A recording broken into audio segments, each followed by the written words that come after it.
যেটা বললেন, আপনি যদি শিখতে রাজি থাকেন আপনিও পারবেন। কালকে একজন ডাক্তারবাবু, আরজি করে ডাক্তারবাবু আমার সেন্টারে আসছেন, তমলুকে আমার সেন্টার, এসে বলছে আমারও পেটটা বেড়ে গেছে, আপনার মতো আমাকেও কমাতে আছে। তাহলে স্যার যেটা বললেন, যদি আপনি কাউকে হেল্প করতে চান, অ্যাট ফার্স্ট আপনি আপনার হেলথটাকে রেকটিফিকেশন করুন, পরিবর্তন করুন, এমন একটা হেলথ বানান যাতে অন্য লোক দেখে বলবে যে হ্যাঁ আপনার মতো হেলথ আমার চাই, আপনার মতো হেলথ আমার চাই, আপনার মতো হাসি খুশি আমি থাকতে চাই, আপনার মতো ঘোরাফেরা আমি করতে চাই। This is the system, this is the platform. এই প্ল্যাটফর্ম থেকে আপনি পাবেন। যদি আপনি অ্যাকচুয়ালি হার্বাল লাইফ শিখতে গেলে একটু সময় লাগে। যদি কারা কারা অনলাইন জুম সেশনে থাকেন একেবারে শেষ পর্যন্ত থাকেন, শেষের যে হেলথ এডুকেশনটা থাকে, কারা কারা খাতায় লিখে রাখেন? যদি না লিখে রাখেন তো আজ থেকে লেখা শুরু করুন। এই যে পয়েন্টগুলো ওখান থেকে আপনি শিখবেন, সেই শেখাগুলো কিন্তু আগামী দিনে আপনাকে বড় কোচ বানাতে হেল্প করবে। আপনারা কি চাইছেন বড় কোচ হতে? তো এটা আপনি যদি লিখে রাখেন তাহলে কিন্তু আমাদের সিস্টেম রেডি আছে জিরো থেকে হিরো বানানোর জন্য। একেবারে জিরো লেভেল থেকে আপনি হিরো বানাতে পারেন। তার জন্য কি করতে হবে স্যার অলরেডি একটু আভাস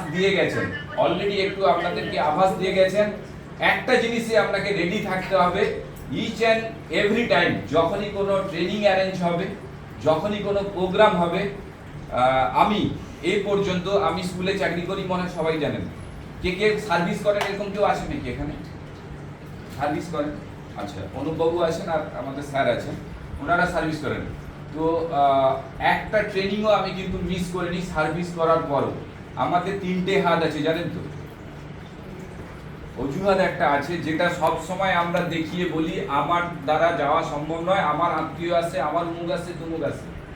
আমি কিন্তু এই অজুহাতটা দেইনি। আমার মিসেস নার্সিংহোমে ভর্তি ছিল, তাকে রিলিজ করে দিয়ে আমি সঙ্গে সঙ্গে ট্রেনিং এ চলে গেছিলাম কলকাতাতে।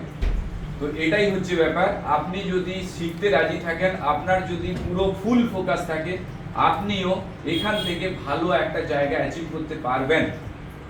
তো সবাই কি রাজি আছেন? রাজি আছেন? এক্সাইটমেন্ট দেখতে পাচ্ছি, এক্সাইটমেন্ট দরকার। ইয়েস, আমরা রাজি আছি, আমরা শিখতে রাজি আছি। আপনি স্যার যা বলবেন, আপনারা যা বলবেন আমরা শুনতে রাজি আছি।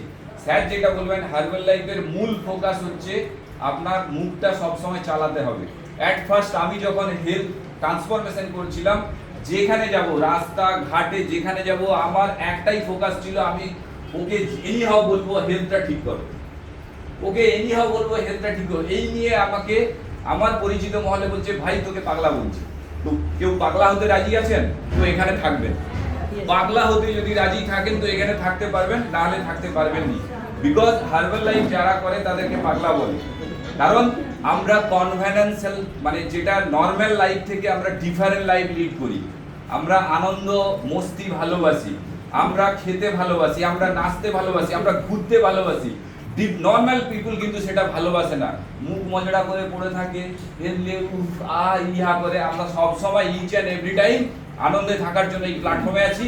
তো আজকে যে স্যার এসেছেন, আমার স্যার উনি, আর আমার মেন্টর অলরেডি আপনাদেরকে অনেকটাই গাইড করে দিলেন।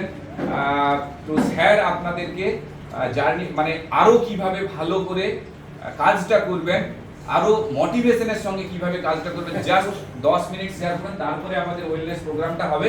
কারণ কি স্যারের টোটাল সারা মাস পুরো উনি যেহেতু স্যার বলেই গেছেন 400-500 ছেলেকে পড়ান, যেহেতু সবসময় ওনার প্রোগ্রাম